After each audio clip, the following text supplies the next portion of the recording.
Welcome to this class. This is a graphic design class. I am your instructor. My name is Jonathan Doyle. In this video, I'm going to be going over the history of graphic design. So I hope you enjoyed. There will be more videos coming up. This is the most comprehensive history of graphic design that you will probably see anywhere online. This is the history of graphic design from way before it was called graphic design until now. Right? Visual communication is as old, I would say, as our opposable tongue, thumb. It's been a long journey from the early tools to the digital tablets, monitors, computers, keyboards, different type of mice that we use nowadays. The history of graphic design is the story that spans the entire, of human existence. And it has the power, I would say, to inspire you, me, and anybody else. But also in this course, in this video, I'm gonna inform you, even to the most knowledgeable graphic designer. I think there will be some bits and pieces in here that you probably might say, oh, I didn't know that. Yeah. So for one thing, knowing where and why and how, in my opinion, in this graphic design industry, I think it helps designers, myself, understand how we came to be. What is our place alongside history? So in more practical terms, stylistic trends are cyclical, cyclical. So stylistic trends are cyclical, and studying the past can inspire some innovative ideas that carry all the way to the present. So join us as we trace the roots of design from pre-industrial history into the industry we know today. With any luck, maybe you might just leave your own footprint along the way, just like many of the people that I'm going to be mentioning in this PowerPoint. So we go back to the origins and early development. We go back to prehistoric communications. Now, one thing that I'm not going to go over here is what is graphic design. Graphic design is basically visual communication. So visual communication has been around for a long time. So as long as man has been a central piece to in this planet, I think we have had visual communication. One of the things that you're going to notice is we have cave paintings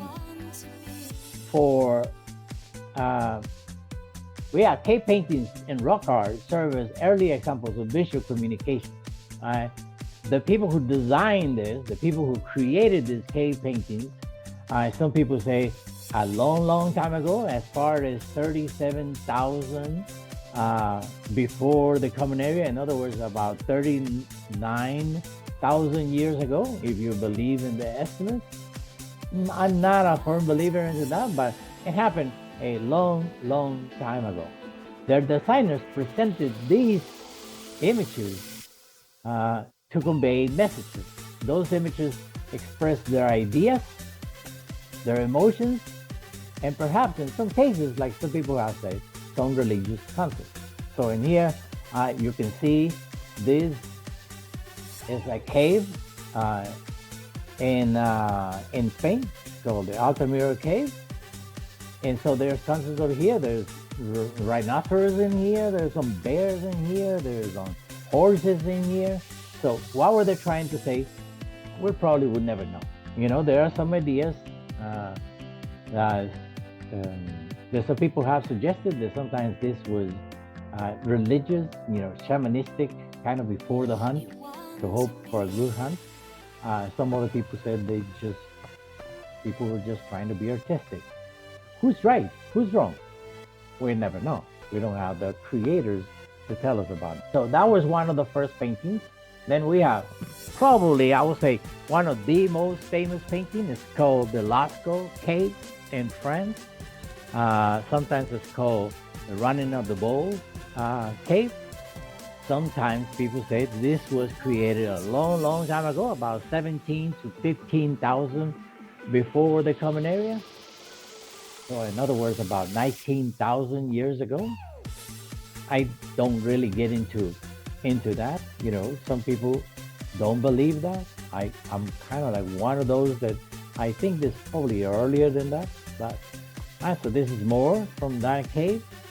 As you can see, that there are some horses, some deer, some bulls, and many other things in that cave.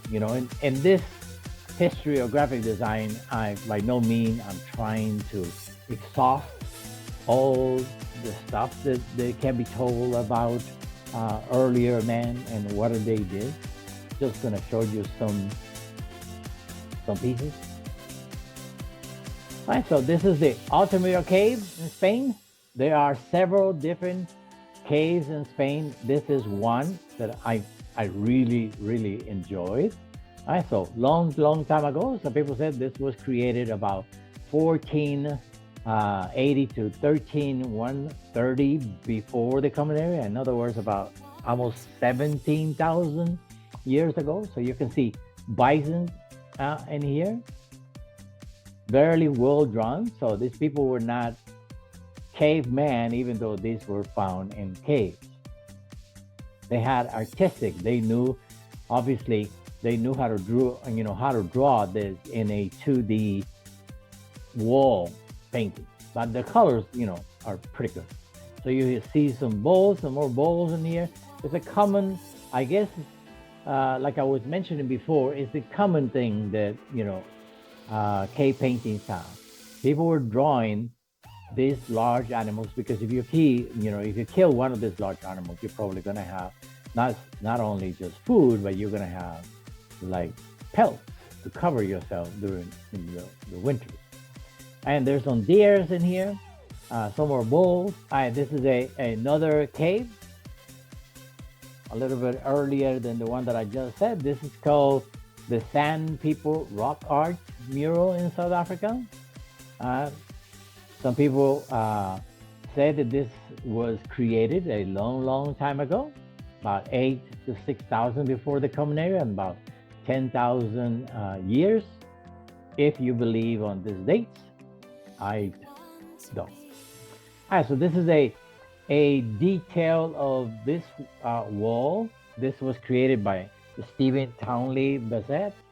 So you can see the whole drawing is pretty large, but it's not the only one in there. So you can see that's just a close-up of this section here. There is more. So it's coming, and they're very well drawn, in my opinion. I love the colors. This is what Stephen kind of did. He created this. He went in there, spent hours in there drawing it to create this, and obviously copyright it. I find that very interesting. You cannot copyright the actual drawing, but if you could recreate it, then it's something that you can do. Now, art, as probably you can see, art has been preserved in caves. We don't know many other things that have been preserved, or they haven't been, preserved by time. All right, now, a little bit before this cave paintings in Germany, long time ago, they discovered this kind of like a little toy made out of ivory. Sometimes it's called the Lion Man, or the Holzenstein statue. So some people call it the Lowenmensch. Sorry, I don't speak German. Figurine. So you can see here in a drawing, somebody created it. Probably, maybe it was a figurine. So you could probably stretch the imagination to see this is one of the first figurines used by men, a ivory carved kind of toy. Looks like wood. Uh, so this is the oldest known ivory figurine that has ever been found. Right? It's made from a ivory mammoth tusk. So as you can see, somebody was trying to create something. What was it? A toy for probably family member, son, cousin, somebody that, like maybe they enjoy this animal, even though this was a dangerous probably animal. So made it into a figurine that, that it became like a figurine, just like we nowadays have like superheroes. Now, another one that is made out of wood that is it's surprising that it was like is still discovered because this is wood ruts. All right, so this is the Chigir idol in Eversdovsk, Russia. I think it was found nearby, so it's in a regional museum. As you can see, it's tall. There's a little drawing over here that kind of shows you how tall it was. So it's tall as a tree. Is the oldest known wood sculpture. Some people say it was created a long time ago, about 1205, about almost 13,000 years ago. All right, so this is the oldest known wood sculpture. Why am I going over these things? How do these relate to graphic design? It relates to graphic design because these are how men have, how humankind. This shows how humankind has always been creative in some ways. Now, this was probably a religious artifact. It's probably some sort of god or something that they had, or protector. Early man, worship animals, the sun, the moons, and many things like that. It's always been part of humankind. That's a little bit of prehistoric communications. Now we're going to get into the area of ancient civilizations. Sumerians used one of the first written languages called, it's a cuneiform writing system. The Chinese invented the art of printing. The Egyptians used hieroglyphics to communicate their messages, type of visual communications, and symbols for, their visual communication to tell the story. Ancient Greeks and Romans employed imagery just the same, and the art and architecture. And so we're going to go over some of these discoveries, starting with the Sumerians. So about 4,800 to 4,600, So this was created in 4,800 to 4,600 before the Common Era. This is called the war side. And here you see what some people have thought it was a banner, but most people, even the person who discovered it, thought that this was a banner, but it was not a banner. Some people believe now that it was some type of music box because they have discovered other. So this is what they're trying to tell us the story. So again, most of the art that we see in the past, it always telling us a story. So in here you see a story of a king. We don't know who this king was, but it belongs to the Sumerian civilization around a location that's called Ur, Ur, not sure if I'm pronouncing it correctly, but you see the king having a festivity in here. He's sitting down. We're going to talk about the principles of design and the elements of art. So in here you see a contrast. You see a large figure. So in most cases, pretty much almost everybody agrees that that's probably the king. The king is always portrayed and any type of imagery as larger than anybody else. He's usually, in some cases, he was sitting higher than everybody else. Nobody else was allowed to sit any higher. So you can see there is a bunch of people in there, probably nobles or probably, people who were in charge of certain things, and everybody's facing him. Right behind him, you have a servant. Sometimes the servant usually is carrying something that is important to the king, or he tends to the king. All right, so you see other people in here tending to everybody. Everybody seems to have a cup, so it's a party, it's a festivity, it's a celebration. So somebody's playing music, and it looks like there is a person back there also, probably entertaining him, either by telling jokes or maybe even singing, since there's music playing. Then you have in the second register, because these are called registers. In the second register, you see people kind of bringing in something, even it's tribute or there is a celebration that is happening.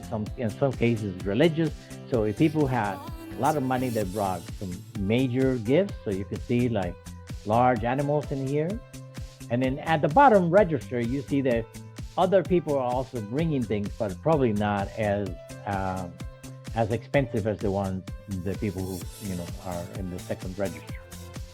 So this is from 4800 to 4600 BCE. This is the war side. So in the peace side, you see what happened after basically this. So what comes first, we don't know. So you can talk about the peace first or the war side first. So the king went and battled somebody. Who? We don't know. Right? So these are Sumerians.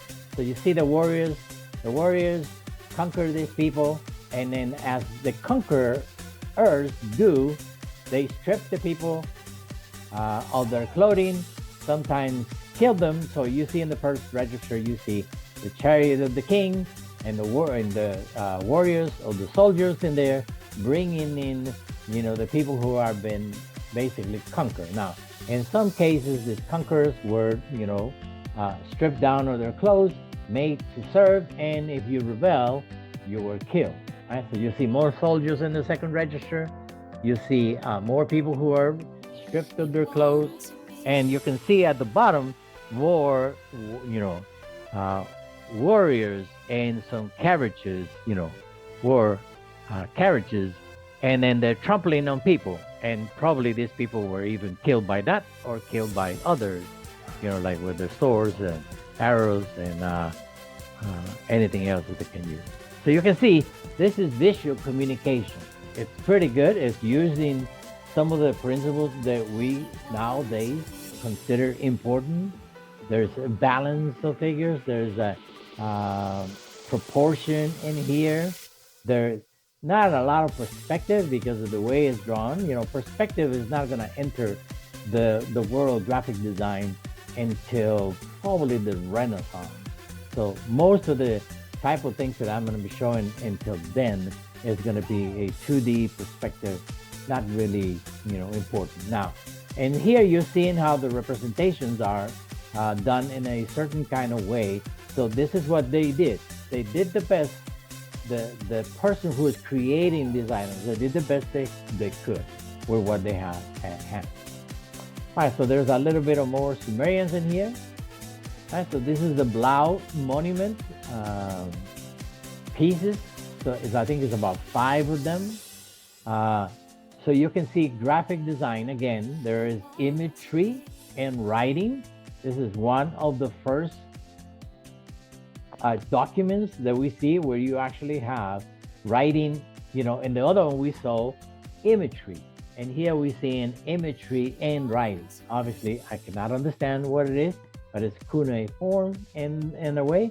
It's called the Blau documents. There's, I think this one is that one, and this one is that one. So it's like maybe like 4 of them. But it's an important I was about to call it a document. It's an important artifact that it comes to us from way long time ago, about 3800 to 3500 BCE. So by the Sumerians. Then we go into the Egyptian civilization. I think the ancient Egyptians' graphic art is marvelous. I mean, people still use it today in graphic design on creating designs that people sell. Right, so this is a bunch of examples in here. Pretty much, it kind of shows uh, the the way the Egyptians, hieroglyphics are. It's characterized by an idea of order. Again, you're gonna see the standard of proportion in here. The king is gonna be, I mean, not the king, the pharaoh. Well, before they became the pharaoh, we're gonna talk about a king. So they became the king, the pharaoh is always larger than any other figure. They had a lot of issues with bugs, so they use wigs. Most of the ones that you see here, there are wigs. They're clear, the simpler lines, they combine with simple shapes and flat areas of color to help create a sense of order and balance in the art of ancient, Egypt. So this is just a summary. One of our first, one of the one of the first things that was discovered, it's called the Palette of King Narmer. This is what you see here. Right here on the side, you see a interpretation that most people, archaeologists, historians, have agreed with. So this was from 3200 to 3000 BCE. You have King Narmer's is on the top, and as you can see, I said this is the front and this is the back. You see King Narmer much larger than anybody else. You see King Narmer over here. You also see King Narmer wearing one of what's considered the crown of the lower Egypt and the crown of the upper Egypt. So he's basically saying, with whoever created this is saying that King Narmer was the ruler of both upper and lower Egypt. And so you see other imagery in there. I'm not going to go into this. This is not a history class. This is just graphic design. But you can see the design is starting to appear. 5,000 years ago, the Egyptians did a wonderful and masterful way to do visual communication. Now, this one doesn't have that much writing. And so this is why the other one that I showed you before, it was more, I would say more significant because it actually had imagery in writing, imagery in writing. A lot of the things that we're going to see probably are not going to have that, like the ones that I was showing you before, these have. And so this has that. Now, this is called a palette, but because it was kind of like a 2.5 feet long, it was probably ceremonial, probably not. So you can understand certain kinds of things by the way they done. Now, some people believe that probably there were colors, not just colors right here in the area for the painting, for the palette, but colors all the way around. Colors don't remain; they dissipate with time.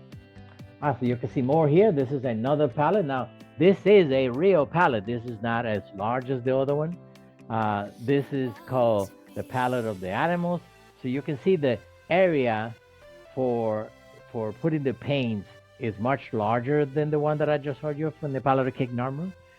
So you hear again, this is a page from the Book of the Dead that is actually showing the mummification of somebody, a king perhaps, or noble. You see a lot of writing in here. I don't have the date for this, but you see also a stele here where you have a lot of writing and probably telling a story that is happening right there on the top. All right, so visual communication has always been crucial, especially to Egyptians. Right, so, and here you see probably these are, one of the main things that it will show up in their art was probably the king and the queen, or some noble people, and this is what you're seeing in here. Lots of drawings. Uh, Obviously, this I don't. Maybe I don't know if these are the actual colors where these papyruses were found, but you can see that. So colors start showing about 5,000 years ago. People did not have as many colors as we do today, but they still have colors, and colors have significant. There was, greater still remain today. We have a lot of things that are created based on color coding. All right, so this is more things. Now, obviously, the Egyptians were masters of creating things with papyrus. I think it was one of the first civilizations that actually started creating items they were used in writing, preserving writings, but they were also masters of architecture. So these are two temples in here, and also the great pyramids in there. You see the larger piece, the larger pyramid way in the back, the center piece that appears to be larger because of the perspective of this photograph. And then we have the smaller, the grandson of the second king, and the king in the middle was the son of the first king. So you can see the three great pyramids in there. And then you see some little tiny pyramids that belong to the whites. But and see, in this temple you see imagery again. Things are larger. These are all kings, so they're much larger than anybody else. So you can see writing associated with these statues. So what they created, obviously, they probably have items that were much smaller. They were not preserved by time. But this are still remaining even after they have been created for more than probably 4,000 or 5,000 years ago. Past visual communication was important.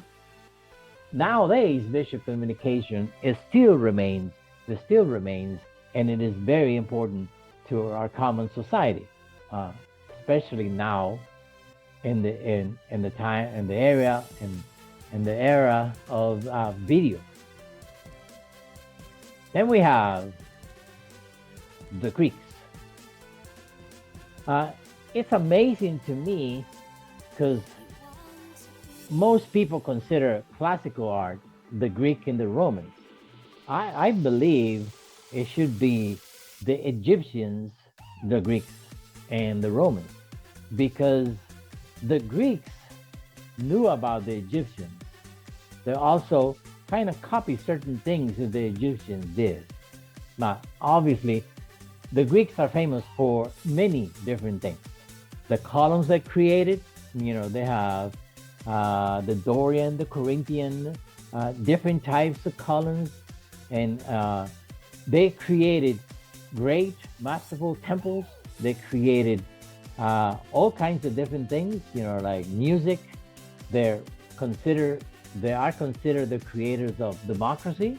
There were many other things that were created. So I'm just going to point certain things. I don't want to spend too much time on just talking about things about. I want to move it.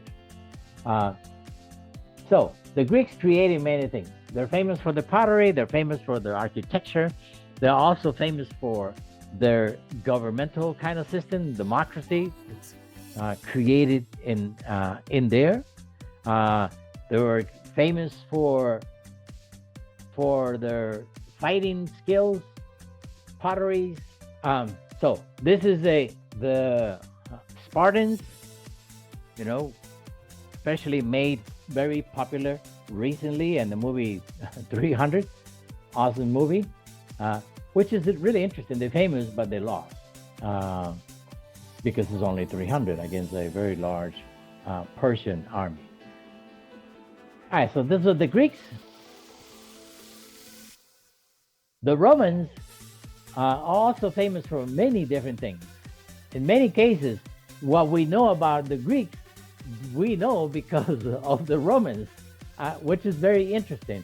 The Romans created an empire that was much larger than the Greeks, much larger than the Egyptian empire. And then today, when we think of classical art, we think of the Greek and the Romans. But I think, in my opinion, we should be thinking of classical art as the Egyptian, the Greeks, and the Romans, because I think, there's a lot of valuable uh, um, artifacts that we can discover from the Egyptians. They should be part of the Romans. All right, the Romans are famous for their military, for the items that they created, the arches. This is the Arch of Constantine, which it's a great monument that is still standing today. Also, the Romans are also famous for creating this type of colosseums. I don't think I ever seen this, but I thought this image was like pretty cool. Obviously, the most famous Roman Colosseum is the Colosseum.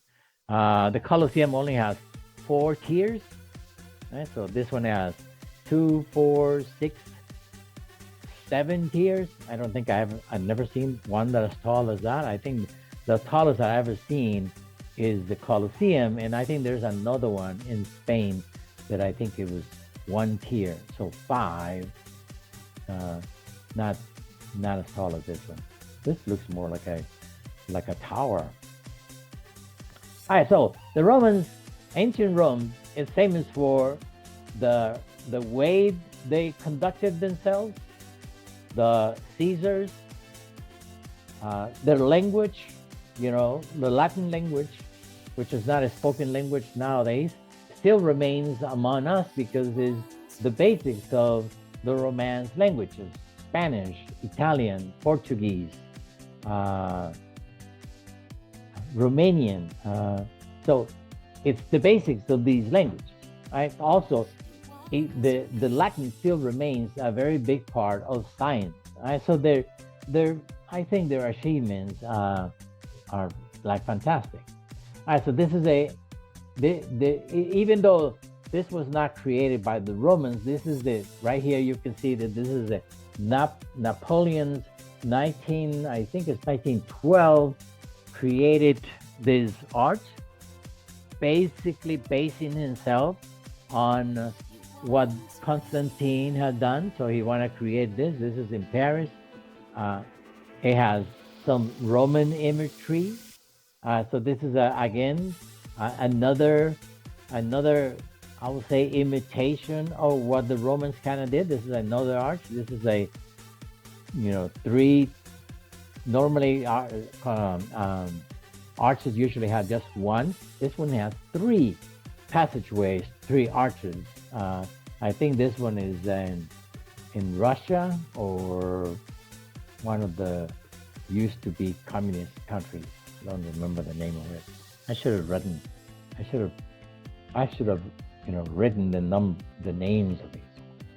But all right, now what happens after the Roman Empire fell around, I think, 1427, somewhere around there? The Roman Empire fell and it basically ceased to exist. So between the fall of the Roman Empire and the beginning of the Renaissance, what happened? Well, not much is worth mentioning, but I do believe the medieval manuscripts are a great thing that you should, they kind of survive from basically these Middle Ages. Some people call them the Dark Ages. I don't like the word Dark Ages because there was a lot of things that kind of happened, but there was a darkness when it comes to several things not being able to progress. So between the year 400, 500 until the year 1400 something, so about 1,000 years, the European continent was in disarray and was in the Middle Ages. Now, a couple of things that I think that are worth mentioning are the medieval manuscripts are a visual communication, a tool of visual communication that it was used by people who had money because manuscripts were very expensive to make. But we can see a lot of imagery in there, decorations. Some of the things that the manuscript has have survived even until the present because they show a lot of um, skillship. Another thing that is also worth mentioning is the heraldry for the ages. You know, the heralds, the coat of arms, uh, kind of arose a little bit, about 300 years before the beginning of the Renaissance. And I would say that these are kind of like logos, things that we should, we should use, we use today. And people, actually countries, almost every single country that I know of, they have a coat of arms. Where does that come from? Well, it comes from the heraldry times that they had in the past. So these are more manuscripts. Uh, you can see the art. You can see writing, imagery are still, be part of are part of the manuscripts. Are very important. A lot of times, these were created, not designed by somebody, but they were created and designed by the person who's doing the manuscript. So these were, in my opinion, great graphic designers, even though graphic design did not exist in that time. So you can see another page from another manuscript, colorful, lots of imagery, and obviously the language that you're going to see in a lot of these is going to be Latin. So even though the Roman Empire was over, Latin, their language, still survived.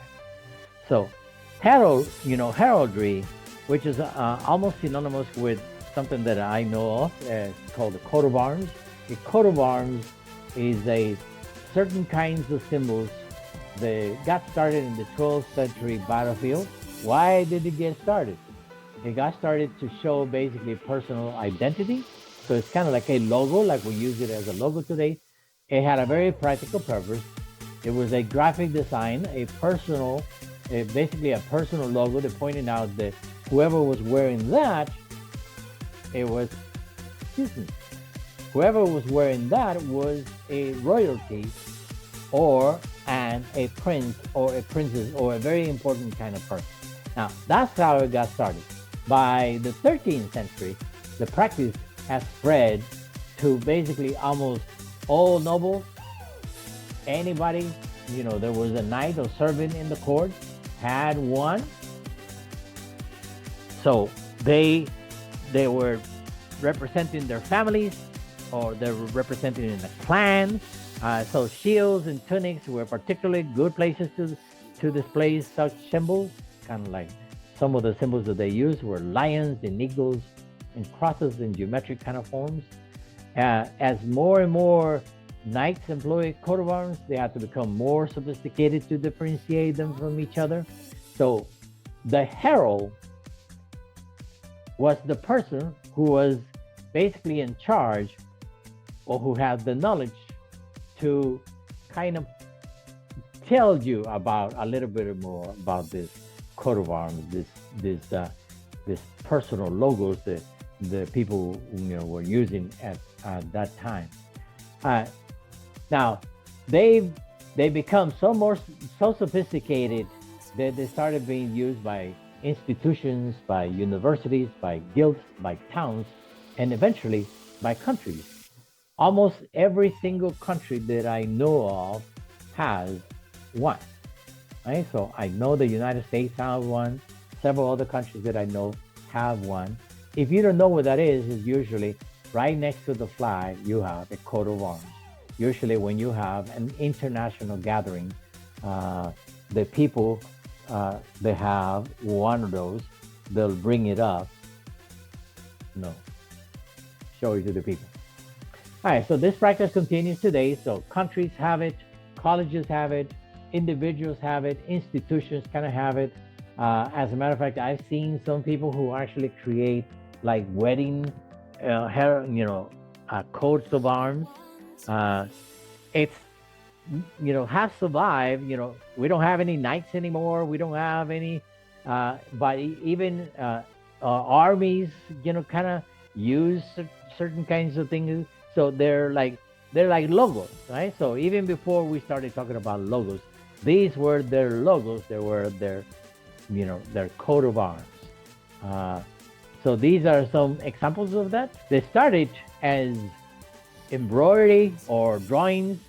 They have become, like, this is an example of one that is in metal, the same as that one. Some other ones over here.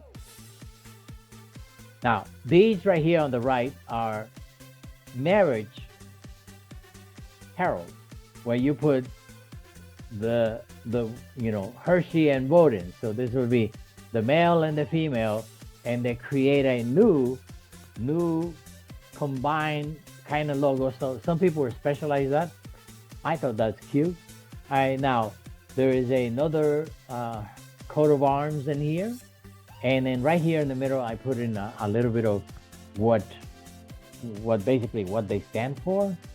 So the one on the top is the crest. Now they usually have a saying on the top or on the bottom somewhere, like this one, Dieu droit et mort. So I think that's French, God, right? And I'm not sure what that one means. All right, but they usually have a banner with a saying, something that is important to them. So you have a top banner, you have a bottom banner, you have a shield. The shield usually has 4 parts, if they do have that. So this is, again, like I mentioned before, this is identity. This is a logo, just pretty much like the way companies use logos nowadays. This is how families kind of stood apart from each other. But then we have Chinese innovation. Now, I thought it was very important, before we continue talking about some of the things that are going to be happening in Europe.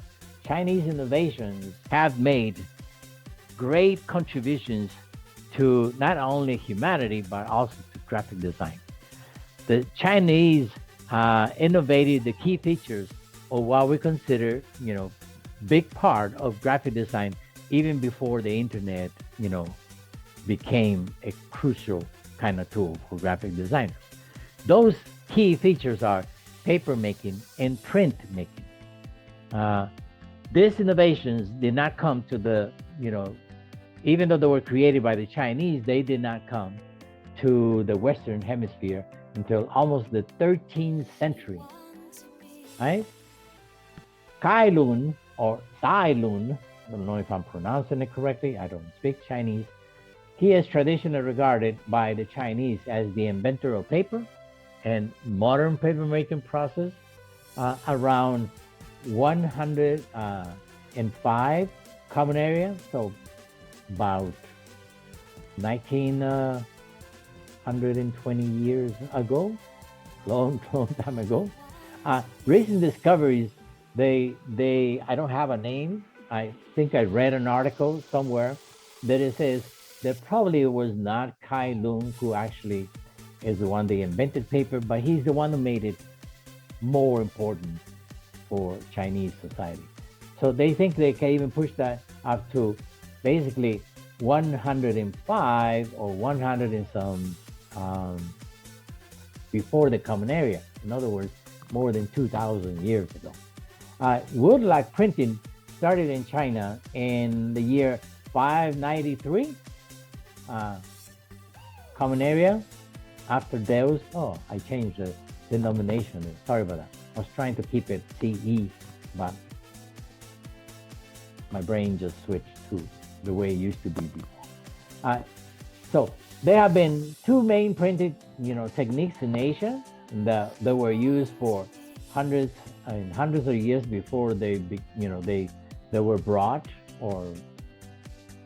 probably brought to the Europeans. It's called woodlock printing, also called xylography, and movable type printing. Wooden printing was used in East Asia from the 8th century onwards, and movable metal type came into use during the 11th century, about 200 years before the Europeans started using movable, kind of text or printing. So I think Chinese civilization, they have been great innovators for hundreds and thousands of years. They're actually the ones who created calligraphy. Now, calligraphy means beautiful writing, comes from the Greek, whatever that word is, I don't know what that says, and beauty, kalos, to write, and graphene. Right, so I think this is graphene. All right, so this is calligraphy as we see as modern calligraphy. Sometimes it's also called lettering. It has many different things. Since I teach graphic design, I usually call it calligraphy. So the origin of calligraphy using brushes dates back to ancient China during the first dynasty or the Shang or Jing dynasty, about 1600 before the Common Era. In other words, about almost 4,000 years ago. So when it comes to, graphic design uses calligraphy. It was started, basically calligraphy got started by the first dynasty, the first Chinese dynasty. Becoming more common during the Han dynasty, about 2,200 years ago, 206 before the Common Era to 220, the Common Era, where it was expected for all educated men and some women to be proficient at it. So it was a requirement. I think calligraphy is very important. It is beautiful. I use it. I don't use it as much as some people that have basically dedicated themselves to calligraphy. But it was a very, I would say, great contribution to graphic design, to the graphic design tools that we have nowadays. All right. Now, the origin of Western script or Western calligraphy started in Phoenicia in about 1200 before the Common Era. It was adapted in the 8th century, our current Common Era, by the Greeks. Those letter forms will continue to evolve and will be borrowed by the Etruscans and in turn by the Romans, and then all the rest of Western script or styles evolved from the Roman original. So this is why we consider the Romans classical art. All right, so these are some examples of different type of calligraphy. So calligraphy, I think, is very, very important. Now, Bai Chen is traditionally regarded as the inventor of the movable type printing between 1041 and 1048, using something that's called earthenware type, made out of wood. This was not widely used within China itself because of large jobs, given the high upfront costs associated with it. Because as printing in China is very complicated. All right, there's about 2,000 kanjis that you have to create to print, if not more. I don't even know how many. There's a little bit of print paper in here being made. So now, our Western civilization, since it uses an alphabet, is not as complicated as trying to print something in Chinese, since you will probably need thousands and thousands of these wooden characters. So printing in Western civilization is much, much easier. But still, Bai Chen is considered as the inventor of movable type. And it didn't take long for Europeans to figure this out, because right around the corner, that creation, that Chinese creation, had the European Revolution kind of happened. around 1276, paper milling arrives in Europe into a place that's called Fabriano, Italy. As a matter of fact, in Fabriano, Italy, we have a company that was still, was created probably a little bit before 1276 or 1275, and they are still doing paper milling still today. Now it's not called the Fabriano. I think it's called something else, but but they use their name, Fabriano such and such and such. I think I have a name in one of the pictures in here. Now, in 1389, King Richard II in England made a law that changed English society. Storefront signage was required for all ale houses, and this survives to this day. So you can see some examples over here. Green Dragon, probably a tavern, Tortuga Tavern, a grog and a grog. The Green Dragon, so it looks like the dragons are very popular name. So notice that this tavern was established in 1673. Now, this is kind of like an expansion of the logos that people were wearing in their armors and things like that. Now, this was by the king. The king required it. Why would they require it? Because water was not a very healthy at the time. So, but when you make it into an ale, it was basically their way to like drink something. In 1389, the king, Richard II, basically made it a requirement to brand your tavern, to brand your ale house. Right? Just like people have been doing since the 12th century, branding themselves with the coat of arms, the king kind of did this, not as an optional kind of thing. It's more like a require kind of thing. So right around that time in 1450, Johann Gensfleisch zu Laden zum Gutenberg created or developed the Gutenberg press, often just called Gutenberg or Johann Gutenberg, but that's his full name. I thought that was a very interesting, very long name. Now, he introduced what we know today as the first system of mechanical mold type in Europe. He used an oil-based ink for printing books and adjustable molds, and he invented a wooden printer press similar to at the time was called the agricultural screw press, of the period. He was the first to create type of pieces from alloy lead and steel, the same material that are still used today, hundreds of years later. One of the first things he printed was the Bible. Now, as you can see, this is a page that looks almost like a manuscript. So obviously, he was aware, Gutenberg was aware of what manuscripts kind of look like, but he turned that into a mold or a design where you can print that page, and in that mold that was created could print that page in minutes instead of like years.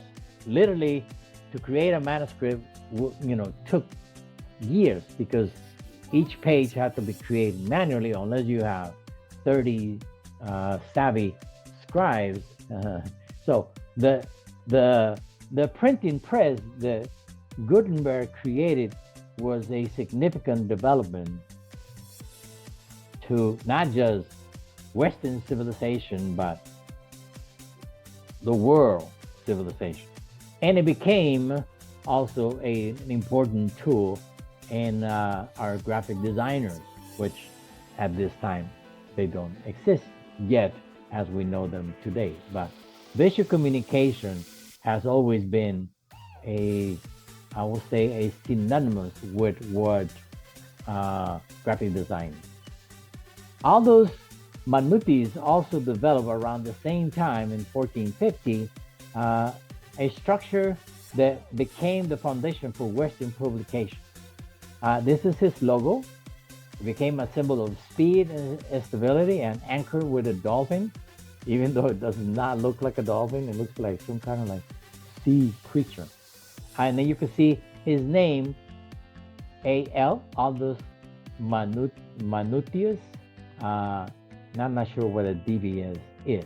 So this is a branding. Now you have a logo that is not a coat of arms, but is a synonymous with branding. He put it pretty much in his, things that he published. So you're gonna start seeing now that we have printing. You're gonna start seeing several different developments. I'm not gonna spend too much time on them. I'm just basically gonna show you what they are, mention them. Otherwise, this history of graphic design is gonna become greatly enlarged. All right, so in 1460, Alfred Feiste becomes the first European to add illustrations to printed books. Pretty much what you saw in Gutenberg's Bible. Alfred Feiste figured out how to add a print, like an illustrated kind of part, as you see here. Like you can see the print and you can see the writing somewhere around it, especially about what other people have created. In 1470, Nicholas Judson, a great typeface designer, set up new standards for what's called Roman typeface.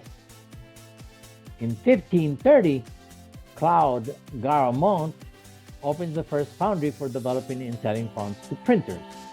Now, printing at the time had very minimum fonts. So what Garamond created is actually this type that you see right here. It's called the Garamond type, and several different variations of it. And then he was like, hey, I can offer this to printers and sell it to printers, and then they can print things using my print, not just the little bit that they have. They might have maybe 2 or 3. So that became a business, and he actually made a business out of it. So trade and commerce flourished in Europe during the Renaissance. That means from the 14th century to the 17th century. So graphic design became more widely used for advertising purposes, even though it was not called graphic design at the time. Now, did I skip a page? No, I didn't skip. All right, so in 1620, the Courant, the first news media, started being published. So these are several examples from different countries in here. So in 1620, you have basically before there were newspapers, as what we call newspapers. In England, they started printing this. Now, but other countries like France, they started publishing something they called the Gazettes. The Mercurius Civicus, it was a very important kind of paper. So this is the Daily Courant from New Viceroy in 1702. La Gazzetta, this is a German Gazette, Mentidero de la Catedral. There's a painting over here, somebody overlooking a newspaper. As you can see, these type of Courants were like newspapers. It's usually a 4-page print. This is the Pennsylvania Journal from, I don't see the date. I think it's 16 something.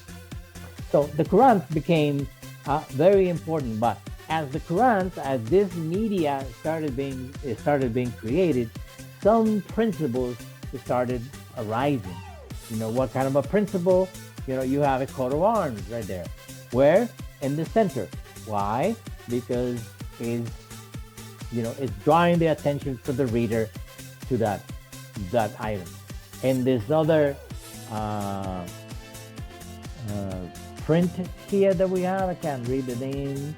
Something diverse, particular, large, Congress. You see the same thing. There is another logo with some type of design.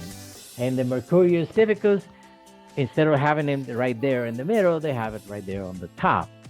And then you start seeing the sign started to appear pretty much everywhere. Right?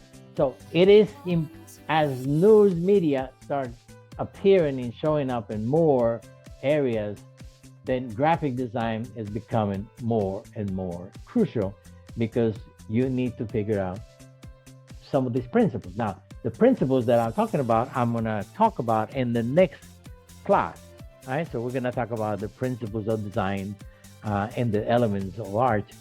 Even though the elements of art kind of belong in art, they're also being introduced over here. I see lines, I see like shapes, I see several different things that you are seeing in here are part of what we call the elements of art and the principles of design. But I'm going to be talking more about that when we discuss them in a separate class. All right. So these are more examples. This is a actual newspaper in 1609, the title page of the German Relation, the world's first weekly newspaper. That published first in 1605.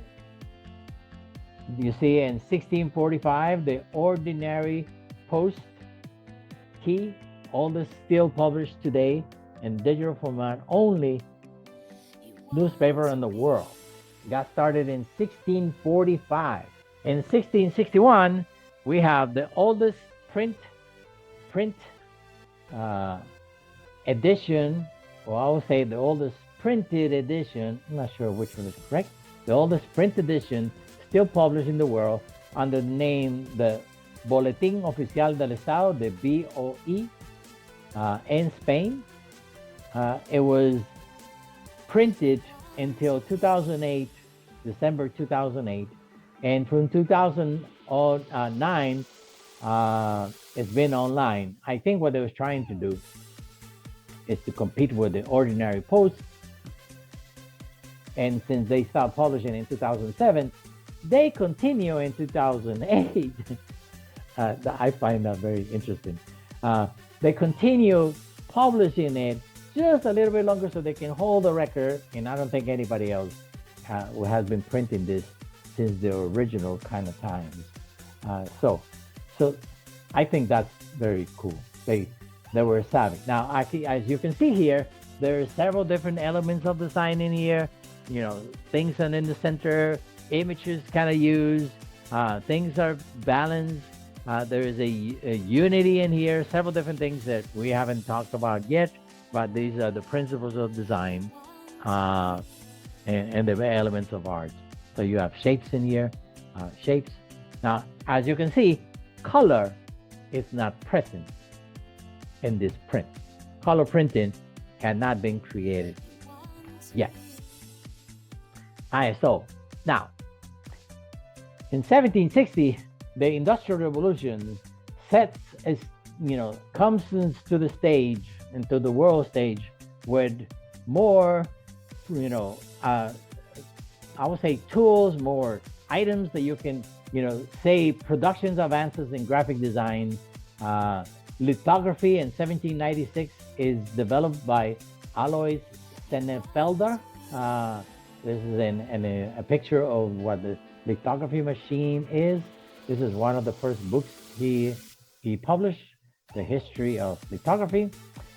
In 1800, Lord Stanhope invents the first printing press made out of, all cast iron parts. See a picture of it in here. It required 1/10 of the manual labor, and it doubles the paper size, so you can create larger, printing. In 1816, the first time a sans serif font was used in a one line, I think it was like 3 words, in a book by William Carlson IV. I like serif or serif, not sure how to pronounce it, serif font, one of my favorites. Not my favorite, but it's one of my favorites. I don't like certain kinds of types, like this one that I use over here for the Industrial Revolution. I don't like that type. Not my preferable type. As you can see in this PowerPoint, I have been using colors.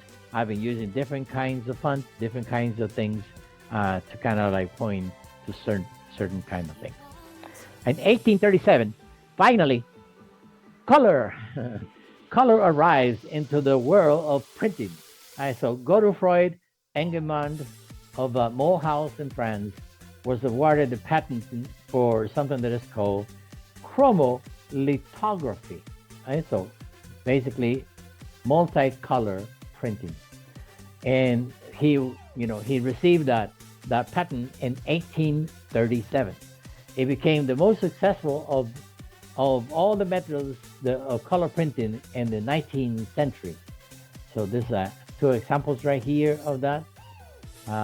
So this one is called Uncle Sam Supplying the World with the Berry Brothers Hard Oil Finish from 1880. This is a Dr. Pepper advertising from the time in the 1800s. Now, chromolithography uses multiple stones or plates, each inked with a different color to create vibrant and detailed images. Should have been a period in there. Oops. It enabled the production of colorful posters, like you can see here, labels, cards, calendars, and other printed materials that appeal to the masses. It became an influencer of several art movements because now you can do art, but you can also do lithographies, so to sell your art. All right, in 1849, Paul Julius Reuter founded the first news agency in the world in Paris. This is a commemorative, not sure what to call it, a statue, pillar. I don't know what to call it. All right, so this is a statue or commemorative monument for Paul Julius Reuter, who founded the first news agency in the world in Paris. In 1860, the arts and crafts movement becomes an international trend. This movement was created by John Ruskin, William Morris, and Gustav Stickley. In 1861, William Morris became a great influencer because he sets up an art decorating firm, again, probably in Paris. I think this is where he was based. So you can see a couple of what he created: Ballads and Narrative Poems by Dante Alighieri, Gabriele Rossetti. All right, so in 1861, William Morris sets up an art decorating firm, kind of like a graphic design kind of firm.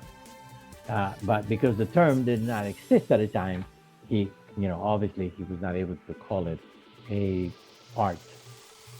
graphic design. So he called it a art decorating firm. All right, so in 1880, Frederick Eugene Ives invented the halftone process. He was the first to make a 3-color print from halftone blocks, which greatly influenced Art Nouveau. So in 1890, the Art Nouveau begins and changes graphic design into all types of commercial designs, using all types of different kinds of arts. So great. Now, I'm not going to be talking about all the art movements because this is not a history of art. This is about graphic design. So I'm going to be mentioning only a few of the ones that I think are considered important that revolutionize some of the things for graphic design.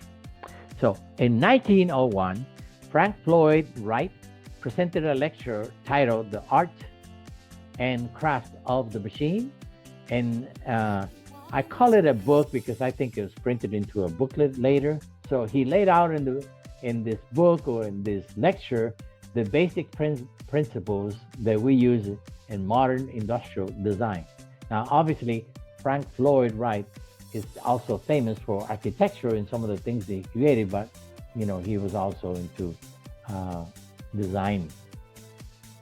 In 1903, the Wiener Werkstätte, WW, the translation to the Viennese workshop. So in 1903, the Wiener Werkstätte, WW, the Viennese workshop, first graphic design agency, is created by a group of Austrian artists led by Joseph Hoffmann. I'm not going to name all the other artists because there's too many, and I don't want to get into too much detail when it comes to certain things. So there is a Werkstätte monogram in here, the Rose logo, the Galerie Mietke in Vienna design in there. Now, one thing that is very, very important to happen between around this time, before World War I, is in 1917, James Montgomery Flagg designs the "I Want You" for the U.S. Army poster. He's actually used himself in the picture or the drawing to kind of recruit people for the World War I that is about to get started. Designs continue. In 1919, the work done by the Werkstätte set the stage for the popular Bauhaus, known as the Stadtliches Bauhaus in Germany. They were the the driving force behind the popularization of the modern design kind of style. In 1922, William D. Wiggins, a type designer, calligrapher, and book designer, finally, he became the first to use graphic design. As we already kind of know what we do, the visual communication actually has a name. And so this is what we owe it to William A. Dwiggins. I think I'm pronouncing it correctly. Hopefully I'm pronouncing it correctly. So he was a calligrapher, and then there's a picture of him, I think much, much later than 1922. I'm not sure. But I saw this picture and I thought, oh, this would be really cool for me to put in here, not just to have his name. Now, in 1932, Stanley Morrison oversees the design of my favorite font called the Times New Roman. It was commissioned by the Times of London. And then you can see like a mock-up of when this happened. Morrison creates Times New Roman, a font that will define a decade. Now, it is still used today. I favor it. I don't like Arial. I see a lot of people, a lot of documents are created with Arial. I like Times New Roman, probably because it's not a kind of strict kind of thing, like the Bauhaus kind of has in there. All right, so in 1932, Stanley Morrison oversees the design of my favorite Times New Roman, a sans serif kind of font, and it was commissioned by the Times of London. All right, so in 1940, the first print magazine, a graphic design print, is published. This is the oldest graphic design periodical in the world, still today, still printed. This is the number one. This is the number one cover. It started as a technical and scholarly kind of journal, but it changed into a mainstream publication that covers all facets of graphic design and visual culture today. So this is the cover. I think very interesting cover.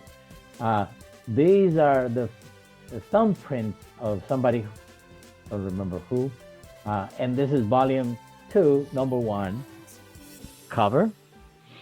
Uh, Now it's called I was trying to figure out what did they call it. They call it a magazine because right here in the second year they were calling themselves a quarterly journal of graphic arts. Uh, but nowadays they call it a magazine. So magazine, journal, I don't know. But I think is an important publication, especially for graphic designers. In 1947, Paul Rand, and I found it very interesting that his name is Paul Rand, but his actual name was Fritz Rosenbaum. So maybe because he was Jewish, I think he's Jewish. He was a legendary designer that published, he published the book Thoughts on Design. I have read the book.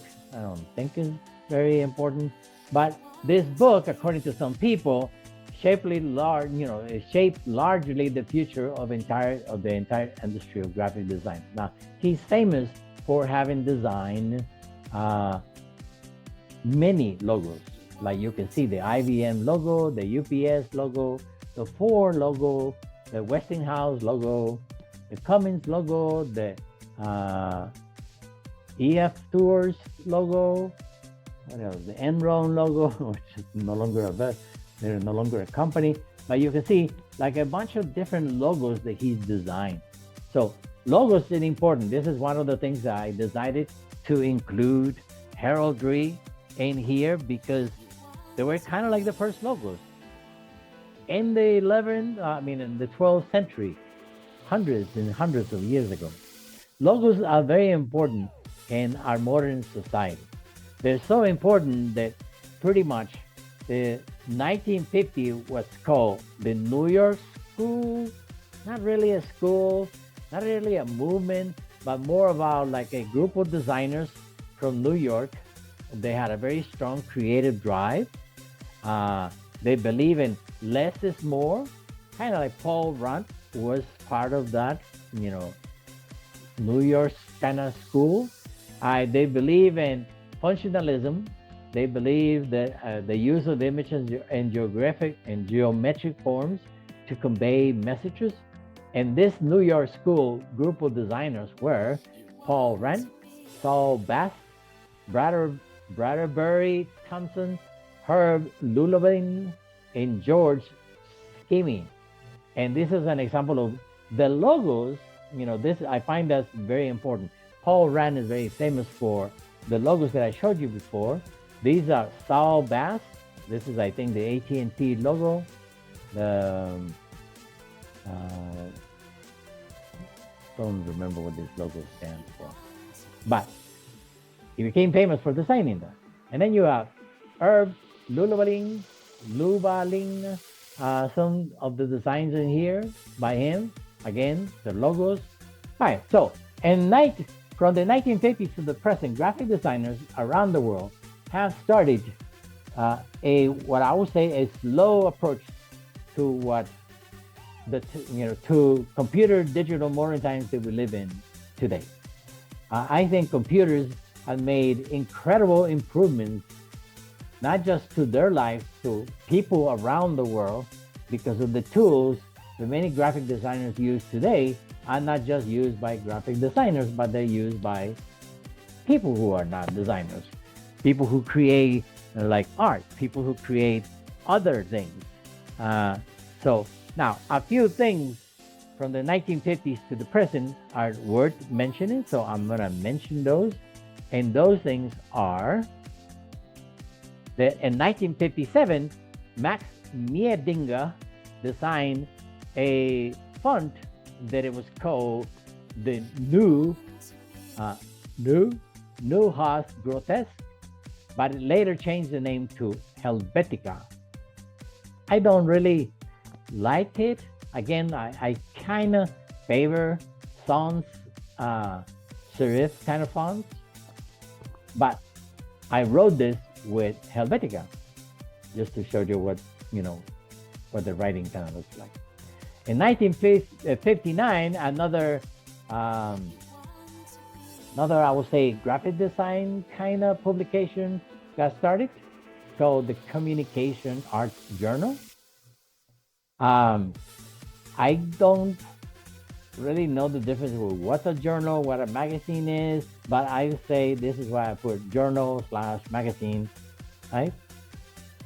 In 1969, nothing really important happened between 1959 and 1969, and I don't want to really pick like little things. Uh, but in 1969, Douglas Engelbart designed the first mouse. And this is a picture of him. So it's made in wood. He got a patent for it. Now, I was trying to figure out, why is this important? Now, I depend on my mouse like big time. So I think this is one of the reasons I put it in here. Now, even though in 1969, we had no computers, and it was not used in a computer, or it was part of a computer component until much later, right? But I think it was important to have in there because it is very, very important to me. Like, I don't use, there's a lot of people who use the keyboards a lot. I'm a mouse kind of guy. If I don't have a mouse, I think I'll be lost. All right, so in 1981, now notice in 1969, he designed the mouse. It was not until 1981 that in August of 19, it was not until August of 1981 that IBM Model 5150 released or created a computer that you can see here. I noticed that it doesn't have a mouse, so everything was keyboard related. So a team of engineers and designers directed by William C. Lowe and Philip Don Eldridge designed this computer. Now, this was not, even though it's a desktop computer, it was not really a personal computer. So that's what the PC stands for, personal computer.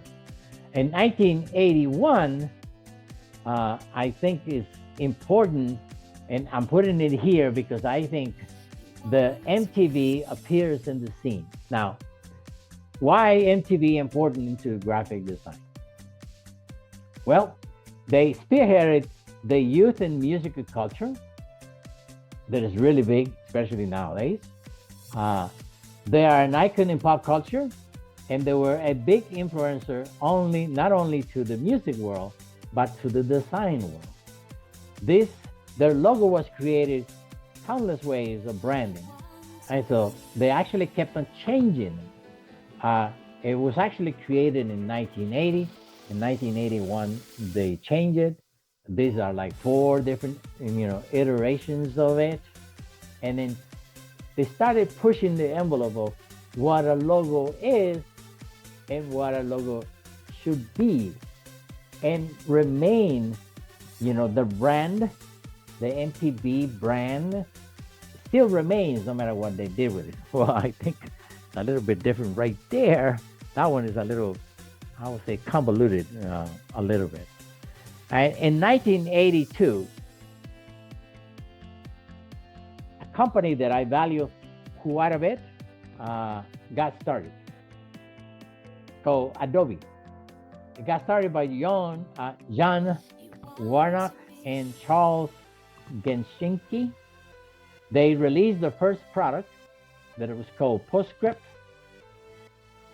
And one thing that is very, very important about this is that it made the company profitable in its first year. They became the leaders of desktop publishing, and I've been using this company I've been using this company for graphic design ever since. I love the Adobe product. So we're going to be talking a little bit more about this company. I think it's very valuable. If you don't use Adobe products, I think you're only hurting yourself. They are the standard for creating any type of graphic design in the world.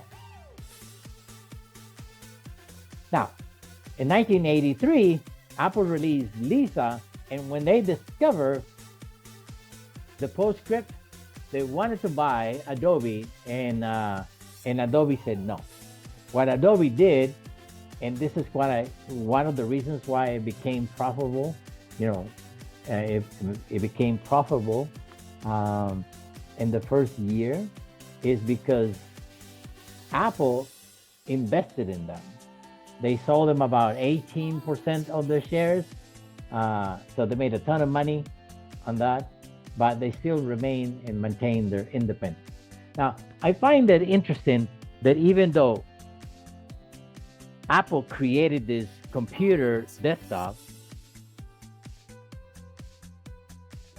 I find it very interesting that Apple released the Lisa in 1983 in January. Basically, was a desktop business computer. It was extremely expensive. You cannot call it a personal computer, but I think they saw the error and they corrected it about a year later. In 1984, using some of the principles, some of the design and some of the things they have created for the Lisa, they released the Macintosh. Later was renamed Macintosh 128, and it was even later renamed Macintosh 512, but it was a computer that had bitmap graphics.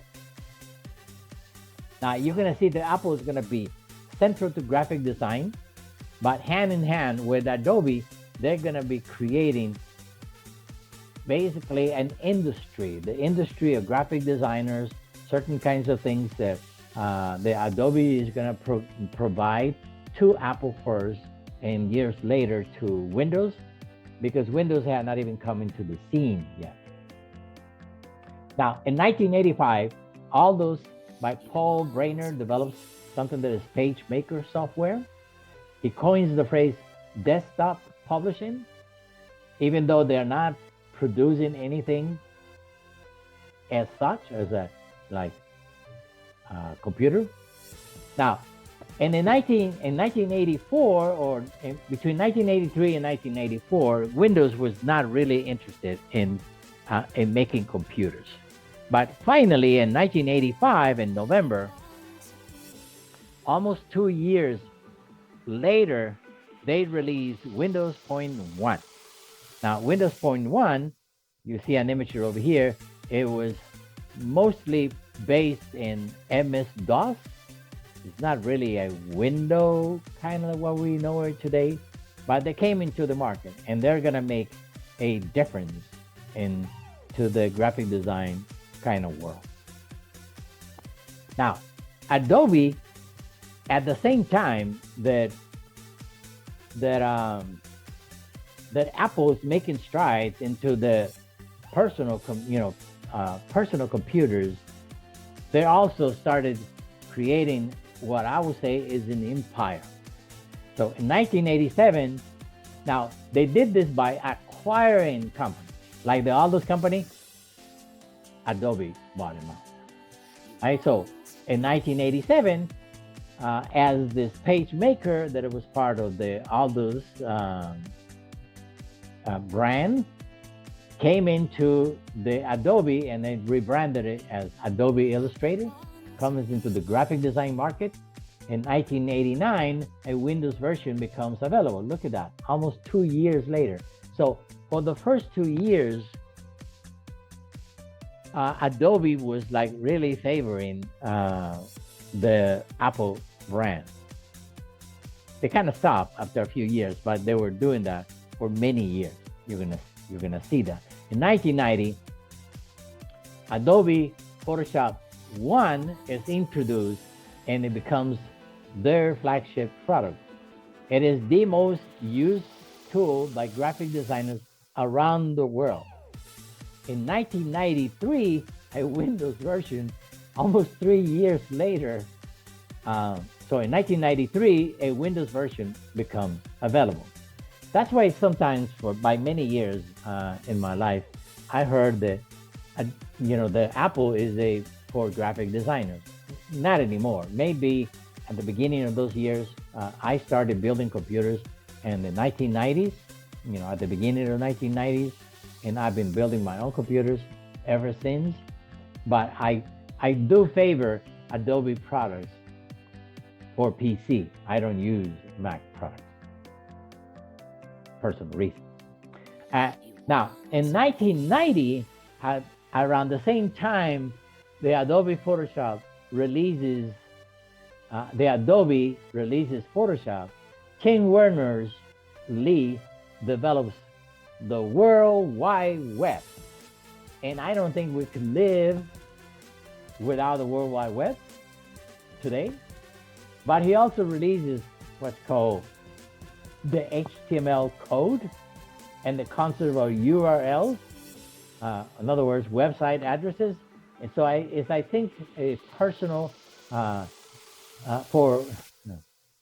I think this development was very crucial for exploding not just personal computers, but enlarging the reach of Adobe, making Adobe what Adobe is nowadays. But they continue to really, Adobe continues, even nowadays, continues to help graphic designers in great strides. So in 1991, Adobe Premiere is introduced to the world. Put your spaces in there. Adobe is introduced to the world of professional video editors to the Mac world in 1991. In 1993, a Windows version becomes available. So notice that it's like 2 to 3 years between an Apple version and a Windows version in those first few years. So Windows was not really big, even though they are the dominant computer maker in the world nowadays. All right, in 1994, Adobe After Effects is released to the filmmaking graphic designers of the world. Many other programs kind of follow. So I'm not going to give you a listing. I think these are the most important tools for graphic designers. These four. I think these four products, Adobe Illustrator, Adobe Photoshop, Adobe Premiere, and Adobe After Effects. And then there's like 20 more programs that you can acquire or get when you sign up for the Creative Cloud. I think that's a steal, even though back at the beginning of the 1990s, you were able to to purchase all the products that cost a subscription now for just one price, but it was expensive. They were expensive. So graphic designers are able to use multiple software tools to create and manipulate images, types, layouts with more ease and flexibility now more than ever before. They can now access and share information and inspiration from around the world through the web. I think this is a fantastic addition to the tools that graphic designers have. Graphic designers are now becoming more interactive, more dynamic, and multi-dimensional, not just across multiple products, but, we're talking different branches. We have different branches of graphic designers who specialize in certain kinds of things. Now, we are, as graphic designers, we're expanding into new media, such as creating websites, and I'm going to mention that in a little bit, apps, games, animations, and I'm there to say the sky is the limit for graphic design. The advent of computers and the internet has basically revolutionized, changed forever what graphic designers are, and the tools that they use, the processes they use, and the possibilities they have at their disposal. All right, so all of these digital tools have expanded the scope, the capabilities of graphic designers. They have simplified experimentation. I think this is fascinating, especially now that we're getting into AI, artificial intelligence, because now we can experiment with colors, typography, layout, and then we're basically pushing the boundaries of creativity, right? Now, this little image that I have here was created by artificial intelligence. I can draw, but it will take me many, many hours to draw something like this. I can do it in seconds nowadays.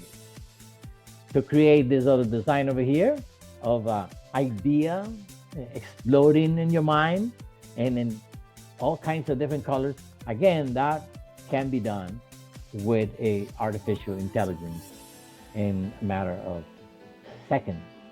Now, you still, some people are kind of against artificial intelligence, artificial kind of tools.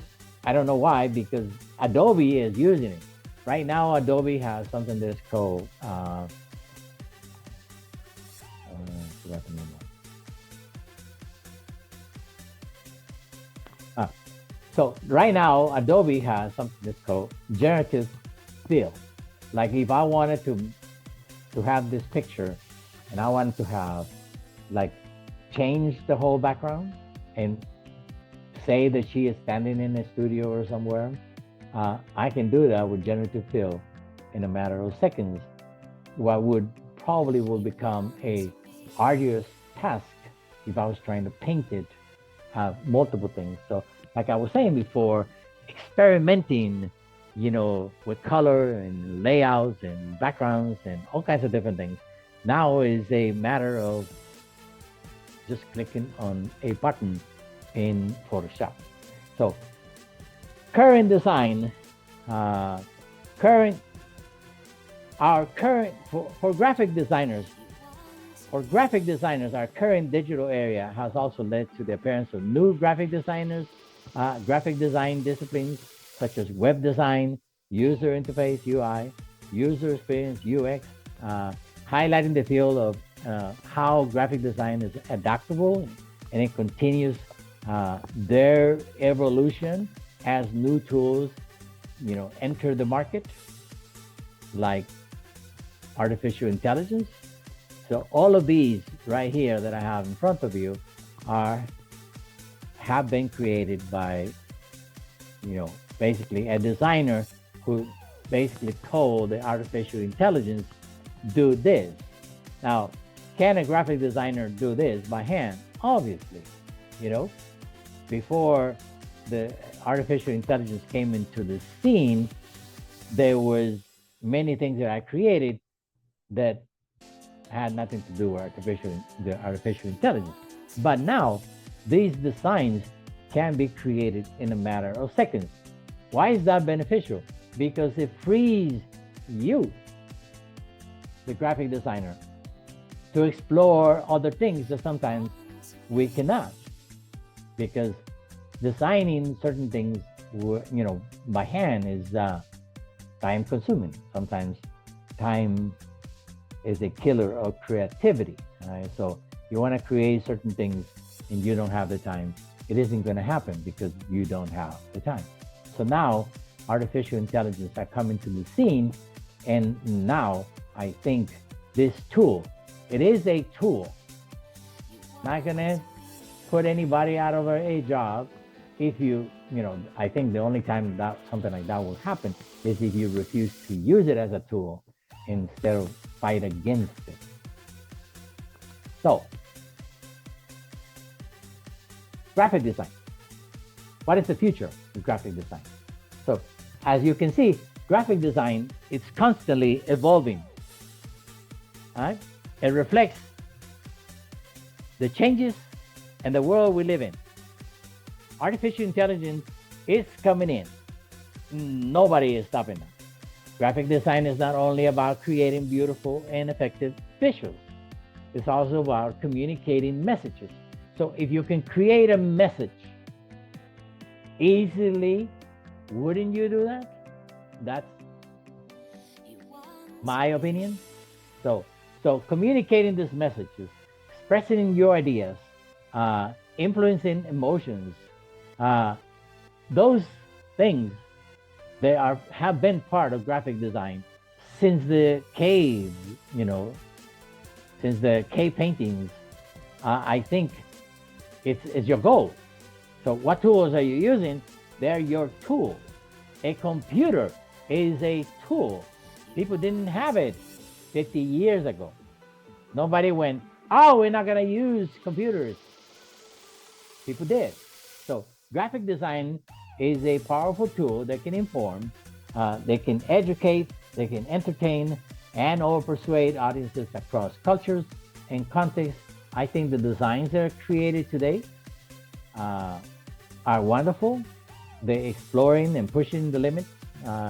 So the progression of visual communication that started way back in cave paintings to now to what the digital softwares are bringing into our graphic design environment is a great inspiration.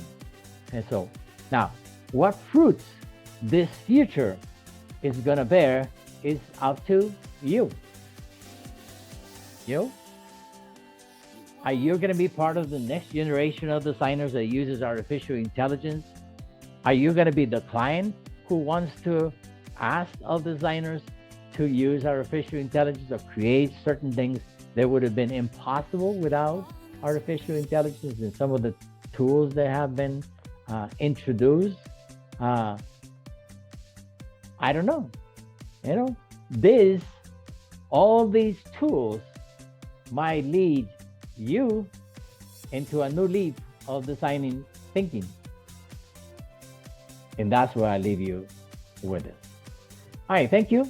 I will see you in the next video. Goodbye.